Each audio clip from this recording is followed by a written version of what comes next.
ಇವರು ಮನುಷ್ಯರ ರಾಕ್ಷಸರ? ಹಣಕ್ಕಾಗಿ ಮೂಕ ಪ್ರಾಣಿಗಳ ಅನ್ನಕ್ಕೆ ವಿಷ ಹಾಕಕ್ಕೂ ಹೇಸಿಲ್ಲ ಪಾಪಿಗಳು. ಹೌದು, ನಾವು ಹೇಳ್ತಿರೋದು ಮಂಗಳೂರಿನ ಪಿಲಿಕುಳ ನಿಸರ್ಗಧಾಮದಲ್ಲಿ ಮನುಷ್ಯನ ಹಣದಾಹಕ್ಕೆ ಕ್ರೌರ್ಯಕ್ಕೆ ಬಲಿಯಾದ ಪ್ರಾಣಿಗಳ ಬಗ್ಗೆ. ಕಳೆದ 4 ವರ್ಷಗಳಲ್ಲಿ ಪಿಲಿಕುಳದಲ್ಲಿ ಸಂಭವಿಸಿದ ಪ್ರಾಣಿಗಳ ಸರಣಿ ಅಸಹಜ ಸಾವುಗಳಿಗೆ ಪ್ರಾಣಿಗಳಿಗೆ ಪೂರೈಕೆ ಮಾಡಲಾಗ್ತಿದ್ದ ವಿಷ ಆಹಾರವೇ ಕಾರಣ ಎಂಬ ಸ್ಫೋಟಕ ವಿಚಾರ ಮರಣೋತ್ತರ ಪರೀಕ್ಷೆ ಮತ್ತು ವಿಷಶಾಸ್ತ್ರೀಯ ವಿಶ್ಲೇಷಣೆಯ ವರದಿಯಿಂದ ತಿಳಿದು ಬಂದಿದೆ.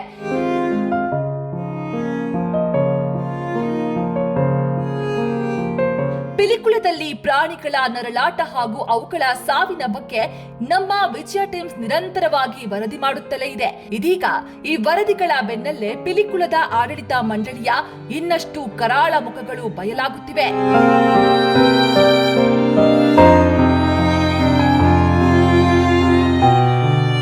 ಆಹಾರದಲ್ಲಿ ವಿಷ, ಪ್ರಾಣಿಗಳ ಸಾವು. ಪಿಲಿಕುಳದಲ್ಲಿ ಪ್ರಾಣಿಗಳ ಸಾವು ನಿರಂತರವಾಗಿ ನಡೆಯುತ್ತಲೇ ಇವೆ. ಆದ್ರೆ ಈ ಸಾವಿನ ಸರಣಿಗೆ ಹೊಸ ತಿರುವು ಸಿಕ್ಕಿದ್ದೆ 2026ರ ಫೆಬ್ರವರಿ 5ರಂದು ಜಿಂಕೆಯೊಂದು ಸಾವನ್ನಪ್ಪಿದಾಗ. ಸತ್ತ ಜಿಂಕೆಯ ಮರಣೋತ್ತರ ಪರೀಕ್ಷೆಯ ಬಳಿಕ ಅದರ ಹೊಟ್ಟೆಯಲ್ಲಿದ್ದ ಆಹಾರ ಹಾಗೂ ಮಾಂಸದ ಮಾದರಿಗಳನ್ನ ಬೆಂಗಳೂರಿನ ಹೆಬ್ಬಾಳದಲ್ಲಿರುವ ಪ್ರಾಣಿ ಆರೋಗ್ಯ ಮತ್ತು ಪಶು ವೈದ್ಯಕೀಯ ಜೈವಿಕ ಸಂಸ್ಥೆ ಪ್ರಯೋಗಾಲಯಕ್ಕೆ ಕಳುಹಿಸಲಾಯಿತು.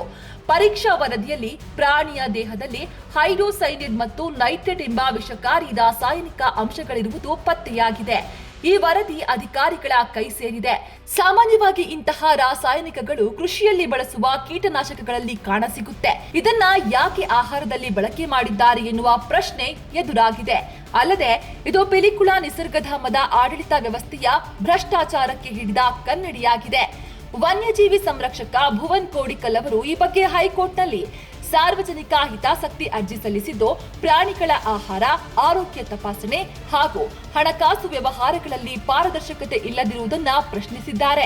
ಪಿಲಿಕುಳದ ಫುಡ್ಡಿನಲ್ಲಿ ಕಂಟಾಮಿನೇಷನ್ ಆಗ್ತಾ ಇದೆ ಅಂತ ನಾವು ಇದಕ್ಕಿಂತ ಮುಂಚೆ ಮಾಧ್ಯಮದ ಮುಖಾಂತರ ಆಗಿರ್ಬೋದು ಅಥವಾ ರಿಟರ್ನ್ ಆಗಿ ನಾವು ಅಲ್ಲಿಯ ಅಧಿಕಾರಿಗಳ ಗಮನಕ್ಕೆ ನಾವು ತಂದಿದ್ವಿ.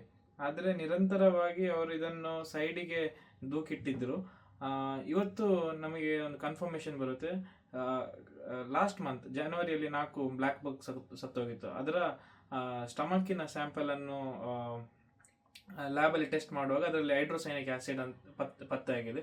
ಇನ್ನೊಂದು ಅದಕ್ಕೆ ಹಾಕಿದಂಥ ಫಾಡರ್, ಈ ಕ್ಯಾಬೇಜ್ ಆಗಿರ್ಬೋದು ಅಥವಾ ಕಾಲಿಫ್ಲವರ್ ಲೀವ್ಸ್ ಆಗಿರ್ಬೋದು, ಅದರಲ್ಲಿ ಕೂಡ ನೈಟ್ರೇಟ್ ಮತ್ತು ಹೈಡ್ರೋಸೈನಿಕ್ ಆಸಿಡ್ ಪತ್ತೆಯಾಗಿದೆ. ಇದು ಮೇನ್ಲಿ ಫರ್ಟಿಲೈಸರ್ ಮತ್ತು ಪೆಸ್ಟಿಸೈಡ್ಸ್ ಇಂದ ಬಂದಿರ್ತದೆ. ಯಾಕೆಂದರೆ fertiliser are always nitrate rich. So ಇದನ್ನು ಆ ಸ್ಟ್ರೆಸ್ ಕಂಡೀಷನ್ ಅಲ್ಲಿ ಗ್ರೋ ಮಾಡಿದ ಕಾರಣ ಇದನ್ನು ಕರೆಕ್ಟಾಗಿ ಕ್ಲೀನ್ ಮಾಡದೆ, ಇದನ್ನು ಕರೆಕ್ಟಾಗಿ ಎಕ್ಸಾಮಿನ್ ಮಾಡದೆ ಈ ಪರ್ಟಿಕ್ಯುಲರ್ ಪ್ರಾಣಿಗಳಿಗೆ ಫೀಡ್ ಮಾಡಿದ್ದಾರೆ.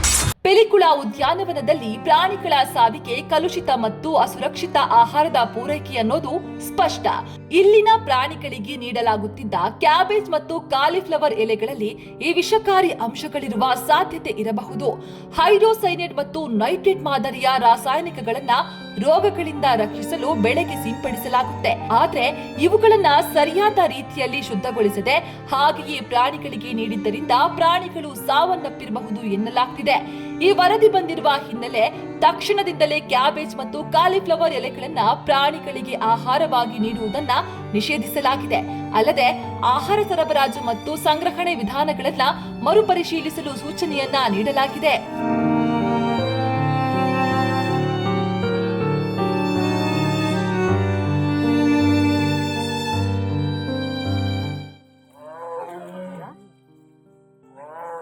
ರಾಜ್ಯದ 5 ಕೋಟಿಗೂ ಅಧಿಕ ಜನರಿಗೆ ವಾರ್ಷಿಕ 25 ಲಕ್ಷ ಮೆಟ್ರಿಕ್ ಟನ್ಗೂ ಅಧಿಕ ಆಹಾರ ಧಾನ್ಯ ಒದಗಿಸುವ ಅನ್ನಭಾಗ್ಯ ಯೋಜನೆಯು ಬಡವರ ಪಾಲಿನ ಅಕ್ಷಯ ಪಾತ್ರೆಯಾಗಿದೆ. ತಲಾ 10 ಕೆಜಿ ಆಹಾರ ಧಾನ್ಯದ ಮೂಲಕ ಪ್ರತಿಯೊಬ್ಬರಿಗೂ ಪೌಷ್ಟಿಕಾಂಶಯುಕ್ತ ಆಹಾರದ ಭರವಸೆಯೊಂದಿಗೆ ಹಸಿವು ಮುಕ್ತ ಕರ್ನಾಟಕ ನಿರ್ಮಾಣಗೊಳ್ಳುತ್ತಿದೆ.